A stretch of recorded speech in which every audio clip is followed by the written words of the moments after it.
Alhamdulillahi Rabbil Alamin. Alhamdulillahilladzi ja'alana minal muslimin wal mu'minin wa waffaqana bit taqwa wa wa'adana bil jannah liman ittaqa wattaba'al huda wa faddalana bis siyami wal qiyam wa karramana bi lailatul qadri asa an yadkhulana wa lakum jami'an fi jannatihin na'im bighairi hisab. Asyhadu an la ilaha illallah wa asyhadu anna Muhammadan abduhu wa rasuluh. Allahumma salli wa sallim wa karim wa azim wa majid ala sayyidina Muhammadin wa ala alihi wa ashabihi wa man ittaba'al huda ila yaumiddin, amma ba'du. Hadratal ulama wal a'izza, ayyuhal muslimun, usikum wa nafsi bi taqwallah wa qad fazal muttaqun. Qala Allah ta'ala fi kitabihil karim, a'udzu billahi minasy syaithanir rajim. يا أيها الذين آمنوا اتقوا الله حق تقاته ولا تموتن إلا وأنتم مسلمون. اتقوا الله أيها المسلمون، اتقوا الله لعلنا ولعلكم ترحمون. اتقوا الله لعلنا ولعلكم من أهل جنته النعيم بغير حساب. قال رسول الله صلى الله عليه وسلم: الصيام والقرآن يشفعان. صدق الله العظيم وصدق رسوله النبي الكريم ونحن على ذلك من الشاهدين والشاكرين والحمد لله رب العالمين. Ma'asyiral muslimin wa zumratal mu'minin rahimakumullah. Alhamdulillah, segala puji dan syukur marilah kita haturkan hanya kepada Allah Subhanahu wa ta'ala. Allah yang menciptakan kita, Allah yang memenuhi seluruh kebutuhan kita, Allah yang akan selalu menyayangi kita tidak hanya di dunia ini tetapi hingga nanti kelak di akhirat. Kasih sayang Allah tidak akan berkurang bagi orang-orang yang beriman. Maka sudah selayaknya kita mentasarrufkan, mengarahkan segala anugerah dan kenikmatan yang Allah berikan ini untuk semakin menambah keimanan dan ketakwaan kita kepada Allah Subhanahu wa ta'ala. Karena sejatinya nikmat yang kita syukuri itu harus senantiasa berwujud dengan semakin bertambahnya keimanan dan ketakwaan kita kepada Allah Subhanahu wa ta'ala. Wa innama haqiqatun ni'ami, sesungguhnya kesejatian dari nikmat itu anta tasarrafa fi ta'atillahi wa fi ibadati. Harus senantiasa kamu tasarrufkan, kamu dorong, kamu arahkan untuk menambah ketaatan dan ibadah kepada Allah Subhanahu wa ta'ala. Itulah sejatinya syukur kita kepada Allah atas nikmat-nikmat yang terus diberikan kepada kita, walaupun sering kali, saya sebut sering kali karena itulah ciri khas dan hakikat dari manusia yang mudah kufur atas nikmat Allah. Sering kali kita ingkar, sering kali kita kufur nikmat, sering kali kita bermaksiat kepada Allah. Tetapi sedikit pun Allah tidak pernah mengurangi kasih sayang dan nikmatnya kepada kita. Maka marilah di hari yang mulia, hari Jumat di bulan suci Ramadan ini, kita bersama-sama meningkatkan keimanan kita kepada Allah Subhanahu wa ta'ala. Karena selain hari Jumat, hari yang sangat agung, Sayyidul Ayyam, setiap doa dari seorang hamba kepada Tuhannya tidak akan termahjub, tidak akan terhalang. Demikian halnya sebagaimana hadisnya Rasulullah Shallallahu Alaihi Wasallam, di hari Jumat ini ada sa'atun mustajabah, ada waktu yang sangat mustajabah untuk kita berdoa. Maka mari kita gunakan hari yang mulia ini untuk memperbanyak istighfar kepada Allah, memperbanyak membaca zikir kepada Allah, memperbanyak membaca sholawat kepada Rasulullah Shallallahu Alaihi Wasallam. Semoga dengan perbanyak zikir, istighfar dan sholawat yang kita lakukan beriring dengan sa'atul mustajabah, waktu yang sangat mustajabah, sehingga apa yang kita harapkan, apa yang kita inginkan, dan apa yang kita doakan selama ini diijabah oleh Allah Subhanahu wa Ta'ala. Amin. Allahumma amin. Ma'asyiral muslimin wa zumratal mu'minin rahimakumullah. Tidak terasa kita sudah memasuki 10 hari kedua di bulan suci Ramadan. Dalam satu riwayat disebutkan wa awsatuha maghfirah. Di 10 hari kedua ini Allah memberikan ampunan yang sangat luas kepada hamba-hambanya, orang-orang yang beriman. Maka mari kita bertanya kepada diri kita masing-masing, sudahkah kita merasakan mendapatkan ampunan Allah? Sudah kita merasakan mendapatkan maghfirah dari Allah di 10 hari kedua bulan suci Ramadan ini? Apa ciri-ciri kita mendapatkan maghfirah dari Allah? Apa ciri-ciri kita mendapatkan ampunan Allah? Para ulama dan salafus saleh memberikan kriteria orang-orang yang maghfur, orang-orang yang diampuni dan selalu mendapat ampunan Allah. Cirinya yang pertama adalah ringan untuk menjalankan ketaatan dan perintah-perintah Allah, serta senang untuk menjauhi larangan-larangan Allah. Mari kita bertanya kepada diri kita, apakah kita sudah ringan menjalankan perintah dan senang menjauhi larangan?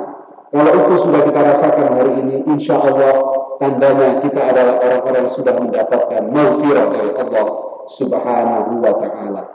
Ciri yang kedua, orang yang mendapatkan ampunan Allah adalah orang itu mudah untuk berbagi kasih sayang dan kebahagiaan kepada orang lain. Karena sifat Rahman dan Rahimnya Allah sudah masuk ke dalam jiwa orang-orang yang diampuni oleh Allah. Sehingga inilah hamba-hamba yang terkasih, hamba-hamba yang dicintai oleh Allah. Karena itu mari kita kembali merenung, apakah perasaan cinta dan kasih sayang yang ada dalam diri kita sudah melebihi dari cinta dan kasih sayang diri kita kepada orang-orang di sekitar kita, karena ada kepentingan hubungan keluarga kah, hubungan pertemanan kah, atau hubungan-hubungan yang bersifat material dan duniawi.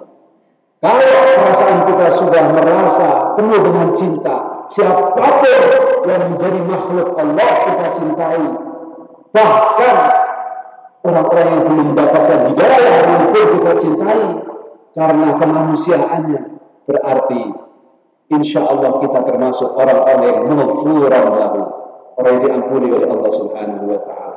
Karena itulah sejatinya kita beragama.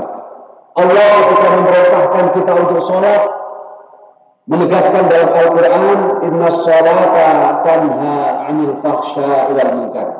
Tujuan sholat kita sehari 5 kali, subuh, zuhur, asar, maghrib, isya, ditambah dengan sholat sunnah rawatib, bahkan ditambah dengan sholat sunnah mu'akkadah, ada tahajud, ada witir, ada hajat, ada duha, dan sholat sunnah lainnya. Tidak lain tujuannya agar kita mampu untuk mengendalikan diri dan akhirnya tercipta suasana kedamaian dalam diri kita untuk kita sebarkan kepada orang lain. Tercipta rasa cinta dalam diri kita untuk kita sebarkan kepada orang lain. Itulah makna dari sejatinya sholat itu tujuannya adalah mencegah perbuatan keji dan mungkar. Ketika kita mampu mencegah perbuatan keji dan mungkar, artinya yang kita sebar kepada orang lain adalah cinta dan kasih sayang. Intisari tujuan sholat adalah membuat kita selain lebih dekat kepada Allah, juga membuat kita lebih sayang dan cinta kepada makhluk-makhluk Allah. Zakat juga demikian. Khudh min amwalihim shadaqatan tutahhiruhum wa tuzakkihim biha Tujuan kita diperintahkan oleh Allah untuk membayar zakat. Kalau berlebih harta kita dari pembayaran zakat, ada infak, ada sedekah, tidak lain tujuannya adalah liyutahhirahum, untuk agar kita senantiasa mensucikan hati kita. Wa tuzakkihim biha, dan kita membersihkan jiwa kita. Hati yang bersih, jiwa yang bersih, jiwa yang suci, jiwa yang lembut, pasti tidak akan pernah diisi dengan amarah murka, tidak akan pernah diisi dengan dendam, tidak akan pernah diisi dengan kebencian, apalagi merasa benar sendiri, sombong dan angkuh, sehingga mudah menyalahkan orang lain, mudah mengkafirkan orang lain, mudah menyesatkan orang lain karena hanya dirinya yang benar. Ada yang salah ibadah orang-orang yang selalu merasa dirinya benar. Karena semua tujuan ibadah kepada Allah adalah bagaimana membentuk pribadi-pribadi yang kuat secara personal, kuat dalam artian mampu menahan amarah murka, kuat mampu menahan emosi, kuat mampu menahan keinginan hawa nafsunya. Itulah hadirin wal hadirat rahimakumullah, jamaah sidang Jumat yang dimuliakan oleh Allah.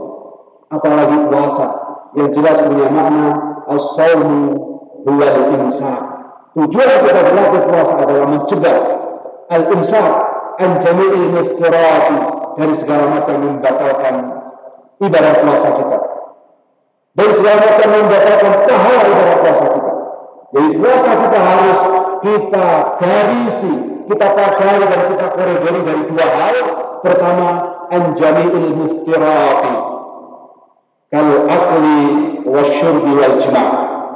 Kita harus menjaga puasa kita benar, jangan sampai batal puasa kita sehingga kita harus membayar hutang puasa kita di luar Ramadan karena kita tidak tahu syarat dan rukun sahnya puasa, yaitu mencegah makan, minum, dan berhubungan badan bagi suami istri di siang hari bulan suci Ramadan, minal fajri ilal ghurub, sejak waktu fajar sampai waktu maghrib.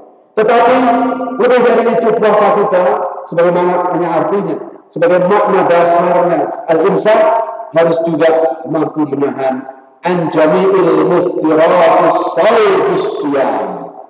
Puasa kita harus mampu untuk mencegah pembatalan pahala puasa, sehingga kita tergolong dengan orang-orang yang disabdakan oleh Rasulullah, kam min sha'imin laisa lahu min siyamihi illa al-ju' wal 'atash.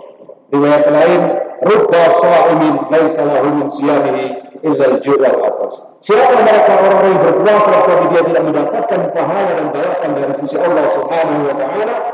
Mereka adalah orang yang berpuasa yang senantiasa tidak mampu mencegah hatinya untuk memperturutkan nafsu. Mereka yang berpuasa yang tidak mampu mencegah anggota tubuhnya untuk terus bermaksiat walaupun perutnya lapar. Mereka yang tidak mampu untuk menahan hawa nafsunya, menebar kebencian dan membuat kerusakan di atas muka bumi ini. Na'udzubillahi min dzalik. Semoga Allah menyelamatkan kita dan ibadah puasa kita sehingga kita bisa menjadi orang-orang yang beriman, yang mendapat pertolongan Allah untuk menjadi orang-orang yang bertakwa, sebagaimana tujuan dari diwajibkannya ibadah puasa. Ya ayyuhalladzina amanu kutiba alaikumus syiyam kama kutiba alal ladzina min qablikum la'allakum tattaqun. Apa saja yang berkaitan pahala puasa kita, walaupun kita tidak makan dan tidak minum serta tidak berhubungan badan bagi suami istri di siang hari. Yang pertama, khamsun yuftirna syiyam, ay khamsun yuftirna al-ajru minas syiyam. 5 perkara yang membatalkan pahala ibadah puasa kita. Yang pertama adalah al-kizbu atau al-kazib, bohong. Kalau kita masih berbohong atas nama apapun, bahkan para ulama salafus saleh, para sufi mengatakan termasuk bagian dari kebohongan adalah saat kita berkata kepada ayam kita dengan niat tujuan kita menangkap ayam itu, lalu kita membawa jagung atau beras, lalu kita sampaikan kepada ayam sambil menyebar beras itu, padahal tujuan kita menangkap. Ayam belum makan dari jagung atau beras yang mau dikonsumsinya, kita sudah tangkap dia. Itu adalah bohong. Apalagi kebohongan yang kita lakukan kepada istri kita, kepada anak-anak kita, kepada teman dan sahabat kita. Al-fujur wal buhtan, itu adalah amalan yang membatalkan pahala puasa kita. Jadi kalau puasa kita menahan lapar dan dahaga tapi masih diiringi dengan berbohong, percumalah ibadah pahala puasa kita. Yang kedua, kalau kita masih senang dan suka riba. Riba adalah al-mukalamah an ayubil ghairi. Senang berbicara dengan aibnya orang lain. Kita tidak pernah mencoba introspeksi dengan aib kita, maka selalu ada dalam pandangan mata kita aib-aibnya orang lain. Nah, kita bicara. Kalau masih dalam hati kita, itu namanya khawatir. Kerentetnya hati belum dinilai oleh Allah. Kalau ketika kita bilang si fulan bin fulan kok begini ya, kemarin dia habis begini dan begitu, pahala kita berkurang. Kenapa? Karena kita tidak mampu insaf, kita tidak mampu mencegah nafsu kita, diri kita, hati kita dari melanggar ketentuan Allah. Yang ketiga, al-ghibah namimah. Namimah, namam, adu domba. Hari ini kita hidup di era sosial media.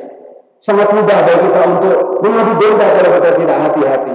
Ada berita yang tersebar di satu grup sosial media, kita share ulang kepada teman-teman kita karena menurut kita cocok. Padahal kita tidak tabayun. Ternyata berita itu bohong. Itu adalah namimah, adu domba. Dan pelaku yang namanya namam, tukang adu domba. La yadkhuluna al-jannah an-namam. Tidak akan masuk surga orang yang tukang adu domba. Oleh karena itu, adu domba termasuk amalan yang membatalkan pahala ibadah puasa. Yang keempat adalah al-yaminul kadhibi, orang yang suka bersumpah bohong. Di tradisi Arab kita sering melihat kalau haji atau umrah bertemu dengan orang Arab, bahkan penjual pakaian, penjual tasbih, sedikit-sedikit mereka bicara wallahi, wallahi, billahi, wallahi, wallahi, billahi. Padahal hanya urusan harga selisih 1 real. Ini tradisi yang tidak baik. Maka Rasulullah mengingatkan, jangan mudah bersumpah atas nama Allah. Karena kalau kau bersumpah atas nama Allah dan berbohong, apapun yang kamu lakukan tidak bernilai di hadapan Allah. Karena kamu telah merendahkan nilainya Allah. Hari ini kita mendapatkan tradisi. Kita mendapatkan tradisi di masyarakat kita yang mau ikut-ikutan. Dikit-dikit wallahi, dikit-dikit tawahi. Tidak tahu bahwa di balik tujuan kita menggunakan harful qasam, huruf-huruf sumpah, itu ada kafarah. Orang yang bersumpah atas nama Allah lalu dia mengingkari sumpahnya, dia harus berpuasa 3 hari. Kenapa begitu keras azab dan balasan dari orang bersumpah atas nama Allah tapi tidak dipenuhi? Karena agar orang tidak bermain-main atas nama Allah. Karena sekali atas nama Allah dipegang lalu diturunkan itu kepada kita, sejatinya kita tidak bisa lagi untuk menolak. Makanya orang kalau sudah menyatakan demi Allah, wallahi, biasanya orang itu, oh ya saya percaya. Padahal ternyata bohong. Orang-orang yang demikian tidak ada nilainya. Ibadahnya sudah ada. Tidak hanya puasa, tidak hanya sholat, tidak hanya zakat. Semua ibadahnya bernilai zor alias kosong di hadapan Allah Subhanahu wa Ta'ala. Yang terakhir adalah amalan yang membatalkan pahala puasa kita, an-nadhru bisyahwat. Allah memberikan mata kepada kita untuk menjadi nikmat teragung. Orang kalau tidak dikasih mata tentu tidak akan melihat keagungan ciptaan Allah. Tetapi Allah sendiri juga mengancam orang yang mendapatkan penglihatan, matanya masih normal tapi digunakan untuk maksiat kepada Allah, digunakan untuk melihat yang diharamkan oleh Allah. Maka orang yang berpuasa yang masih tidak mampu menahan matanya, puasanya akan dinilai sia-sia oleh Allah. 5 hal inilah yang harus kita jaga. Dalam kitab Ihya Ulumuddin Al-Ghazali menambahkan, tidak hanya 5 hal dari hadis ini yang akan batalkan puasa, tetapi termasuk al-ma'asi minal jawarih, kemaksiatan yang dilakukan oleh anggota tubuh kita, hidung kita, telinga kita, tangan kita, kaki kita. Kalau terus digunakan untuk bermaksiat kepada Allah, telinga digunakan untuk mendengarkan hal yang diharamkan. Contohnya apa? Mendengarkan yang diharamkan. Ada teman kita yang riba, ada teman kita yang adu domba, ada teman kita yang berkata bohong. Kita menikmati ceritanya, kita tidak menegurnya dan mengingatkannya. Itu termasuk bagian al-musyrikani, orang yang bersekutu dalam melakukan dosa. Makanya mendengarkan sesuatu yang diridhai oleh Allah itu berpahala, sebagaimana mendengarkan sesuatu yang diharamkan oleh Allah itu akan melahirkan dosa. Tangan kita gunakan untuk bagaimana kita senantiasa menebar manfaat. Itulah tujuan puasa kita yang sejati. Kaki kita langkahkan untuk kemaslahatan, bukan untuk membuat kemaksiatan yang baru. Kalau kita mampu menjaga 5 hal ini dan disampaikan Imam Ghazali, menjaga anggota tubuh kita dari hal-hal yang diharamkan oleh Allah, dan kita dorong semua anggota tubuh kita untuk menambah keimanan dan ketakwaan dengan ketaatan dan ibadah kepada Allah. Insya Allah tujuan kita dilatih sebulan penuh berpuasa dengan suci Ramadan akan mendapatkan hasil terbaik, yaitu 10 hari pertama kita akan mendapatkan rahmatnya Allah. Orang yang mendapatkan rahmat Allah, ciri-cirinya adalah hatinya lembut, hatinya ringan berbagi, hatinya penuh dengan cinta kepada siapapun. Sebagaimana kata rahmat itu sendiri maknanya adalah cinta dan kasih sayang. Lalu kemudian 10 hari kedua orang akan mendapatkan ampunan Allah yang ciri-cirinya adalah ringan untuk menjalankan perintah dan senang menjauhi larangan-larangan Allah. Dan yang terakhir, kalau orang sudah mendapatkan rahmat dan maghfirah dari Allah, insya Allah di 10 hari ketiga, sebagaimana hadisnya Rasulullah, "Itqum minan nar." Orang-orang ini insya Allah akan mendapatkan tiket surganya Allah dengan catatan bergaris tebal, kau bebas neraka. Itqum minan nar. Semoga kita semua diterima amal ibadahnya oleh Allah Subhanahu wa Ta'ala. Semoga Allah menerima puasa kita, qiyamul lail kita, sedekah kita. Allah mengabulkan doa-doa kita, dan kelak Allah mencatat kita termasuk orang-orang yang itqum minan nar, bebas dari neraka dan dimasukkan ke dalam surganya Allah Subhanahu wa Ta'ala sebagai konsekuensi dari orang-orang yang beriman dan bertakwa.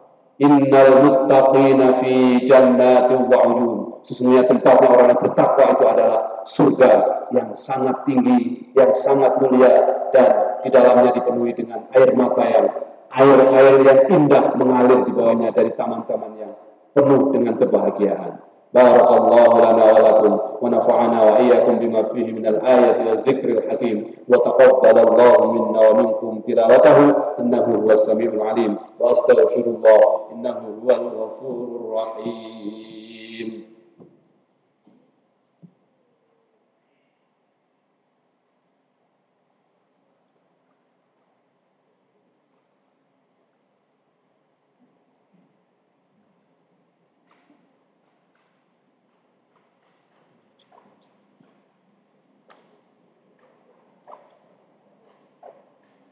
Alhamdulillahi Rabbil Alamin, wa bihi nasta'inu ala umuri dunya waddin, wassalatu wassalamu ala rasulillah sayyidina wa maulana Muhammadin wa ala alihi wa sahbihi wa barik wa sallim ajma'in.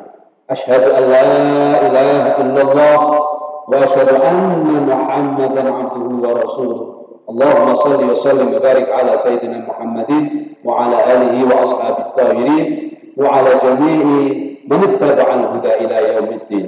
أما بعد فيا عباد الله، فيا أيها المسلمون، اتقوا الله حق التقوى، اتقوا الله لعلنا ولعلكم ترحمون. اتقوا الله حيثما كنت وأتبع السيئة الحسنة تمحوها وخلق الناس بخلق حسن، كما قال الله تعالى في كتابه الكريم: ومن يتق الله يجعل له مخرجا ويرزقه من حيث لا يحتسب. وقال في آية أخرى: ومن يتق الله يجعل له من أمره يسرا.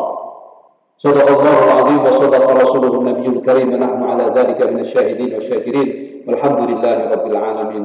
Mari kita berdoa kepada Allah Subhanahu wa Ta'ala di hari yang mulia ini, hari Jumat, bertepatan dengan bulan suci Ramadan. Tidak hanya orang yang berpuasa yang tidak ada penghalang antara dia dan Tuhannya. Insya Allah apa yang kita panjatkan dari doa-doa kita akan dikabul oleh Allah Subhanahu wa Ta'ala. Amarana Allah Subhanahu wa Ta'ala bis-salati 'ala an-nabi kama qala Allah Ta'ala fi kitabihil karim. Inna Allah wa malaikatahu yusalluna 'alan nabi ya ayyuhalladzina amanu sallu 'alaihi وسلموا تسليما.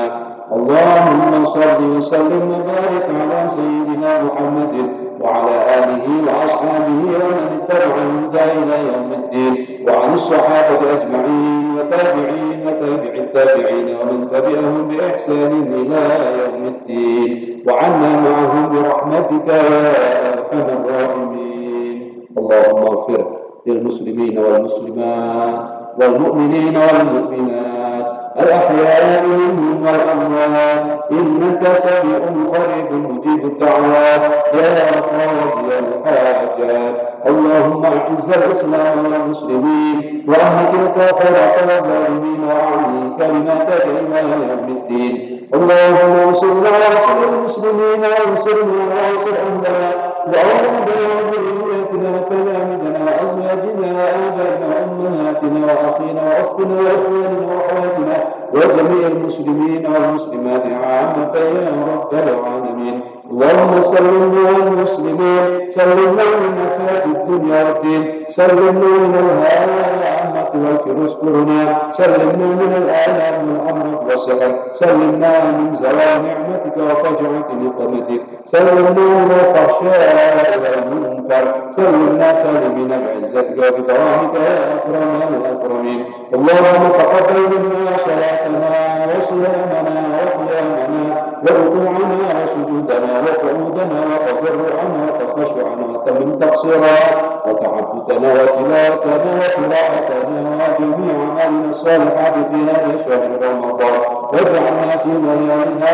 وفي ليالينا من السعداء المقبولين، ولا تجعلنا من الاشقياء المردودين برحمتك يا ارحم الراحمين. ربنا ظلمنا انفسنا وان لم تغفر لنا وترحمنا لنكونن من الخاسرين.